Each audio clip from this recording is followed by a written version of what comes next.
His name is Daniel, and for most of his life, Daniel felt invisible. He was born into a home where love was silent and anger spoke loudest. His father, a man broken by his own demons, showed more disappointment than affection. His mother, always exhausted, wore her struggles like armor, shielding him from what little joy could slip through the cracks. Childhood felt more like survival than innocence. By the time Daniel was a teenager, he had learned to bury emotion. He never cried, never asked for help. He believed strength meant silence, and so he carried the weight of his world on his own shoulders. In his 20s, life didn't let up.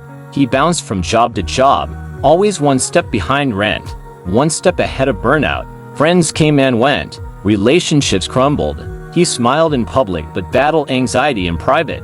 He told himself this was normal, that everyone was just pretending like him. But in his 30s, it all came crashing down. The love of his life left. He lost his job, and for the first time, he stood in front of the mirror and didn't recognize the man staring back. That night, Daniel broke.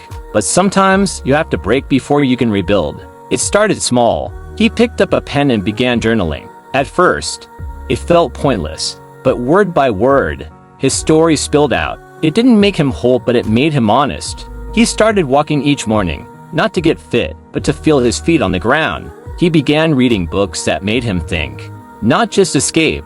He sought therapy. He spoke, really spoke for the first time in years. It was messy. It was slow. But with every hard conversation, with every boundary set, with every past wound faced, Daniel began to change. He forgave the people who hurt him, not for their sake but for his peace. He stopped chasing success to prove something. Instead, he chased purpose. He mentored younger men who were silently struggling, just like he once did.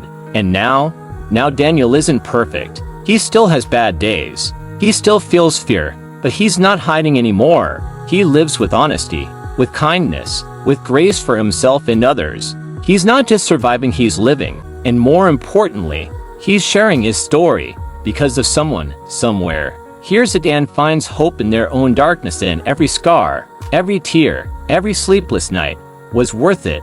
This is Daniel's story, but it could be yours.